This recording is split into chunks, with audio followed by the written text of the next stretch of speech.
Alright, what's going on guys? It's your boy Jib. So in today's video, we'll be taking a look at what starter deck is best for you. I'll be going over all the starter decks and giving a quick rundown on why they're good and why they're bad. If you're new around here and you're interested in Battle Spirits Saga, then consider subscribing. I'll be putting out BSS content for beginners all the way up to the pro level, so everyone will be included. And to all the returning viewers, thank you for enjoying the BSS content. I'm truly in love with this game, and you guys are just allowing me to keep posting it. So, thank you so much. So without further ado, let's get into the video. So first off, we're going to start with the poster child, Red. What is Red good at? Red is the best removal in the entire game with cards like Volcanic Break and Burning Force. However, these cards aren't available in the starter deck. The Red starter is all about Confront and Awaken. When you attack with a spirit with Confront, your opponent must block if able, so it's very good for clearing the board up a little bit. And Awaken is a flash effect but on a spirit, which will allow you to, whilst in a flash step, remove any number of cores from your other spirits and place them onto your spirit with Awaken. This can lead to some cheeky plays and definitely turn the tide of battle. So what is the Red starter deck bad at? I thought for quite a while on this and I can't really pinpoint a bad thing. However, I did say that I would give you something bad about each deck. So for the Red starter deck, I will say it has to be the removal. But Jib, didn't you say Red has the best removal? I did, and that's exactly why I'm saying it here. The only true removal cards in the Red starter deck are Landmine and Nebula Dragon. And even then, you have to lose a spirit to activate Landmine, so it's not a very good removal spell either way. This deck is the jack of all trades. It has card draw, has some freebies, you can fill the board with spirits, or you can make a few beefy boys. But knowing what Red wants to do, and knowing there are better cards out there that can do that easier, that's where this starter deck falls. So I'm going to have to unfortunately say it's the removal for Red. Moving on to Purple. Purple as a colour loves to remove cores from your opponent's spirits. And the Purple starter deck does not disappoint in this fact.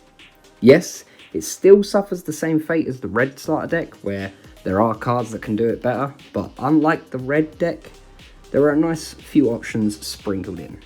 Another good thing about this deck is Curse. If one of your opponent's spirits blocks, destroy it when the battle ends. Curse also doesn't apply to armor, so that makes Purple even better in that fact. This starter has some freebies, a few cheap spirits, but the standout spirit is Dragonaga Assassin. He is cheap, he has Curse, and if you put the Soul Core on him at level 3, he has card draw. Overall, this deck plays off itself and covers its weaknesses where it can. So what's so bad about it? Purple has two main ways you can play it. You have Core Depletion, which is removing all the cores, and then you have Purple Control, which is mainly consistent of Curse. This deck tries to do both and suffers from it. Now, I'm not saying that the Purple starter deck is bad, not by any means. It's just that I feel like if they had focused more on the curse side of things or more on the core removal, it would have made the deck overall better. However, I do understand why they haven't, because this deck would then become the only starter deck you would need, and you could probably play that starter deck at tournaments. So, completely understand why, but yep, that is going to be the bad feature for Purple. So I touched on armor when I was speaking about Purple, so let's talk about what colour has the most armor. White. I don't actually know if it has the most, but I just needed a good segue, okay? What is White good at? Well, for starters, the White starter deck has the best endgame out of all 4 of the starter decks because of one single card. Elk.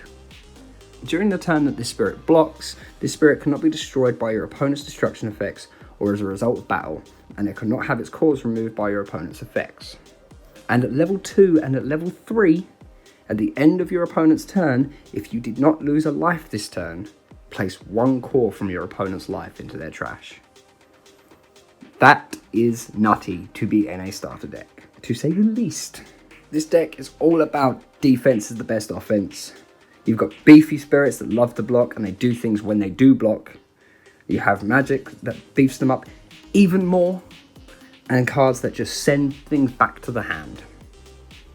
This deck thrives in the longer game, but struggles in the early game. So with that said, let's move on to what this starter deck is bad at. I'm not gonna lie, White struggles against aggro.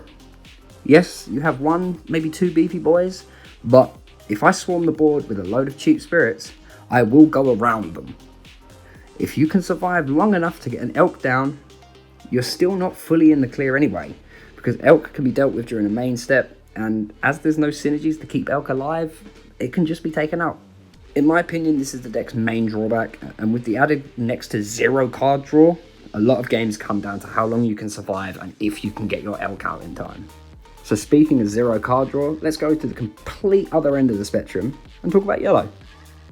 Yellow is the most aggro deck of all of the starters because of 3 cards. Calamity Beast, aka your boss card. During your attack step, all your spirits that cost 2 gain 2000 BP, and at level 3, select 2 of your spirits that cost 2 and refresh them. Prince Penton. When summoned, reveal the top card of your deck. If it costs 2, add it to your hand. If it does not, discard it. And last but definitely not least, Freestyle. During either attack step, draw a card when one of your spirits that cost 2 is destroyed in battle. Are you seeing a pattern? Because you should be. Most of the cards in the yellow starter deck are cost 2s. This deck is all about swarming the board and trying to keep it that way. However, that's also its curse. This deck wants to go full steam ahead, but as soon as you lose that steam, you're out of the game. This is also one of the only colours that truly has a bad matchup in my opinion. Other colours, yes, they have their counters, but there's still a chance you can win against that counter. However, this deck will always lose to purple. Well, I mean, 99% of the time. Yellow wants to have one core on everything, and purple absolutely thrives off of that. Okay, just put more cores on the cards, I hear you say. Yeah, that's a very fair point, but then you're slow playing a hyper aggro deck, and I don't think I need to state why that's not a good idea. So, I hope I've helped you make your choice a little easier, so you spend less time thinking of what to play and more time actually playing. Once green and blue come out in like a year's time, I'll make the same video for them. So thank you for watching.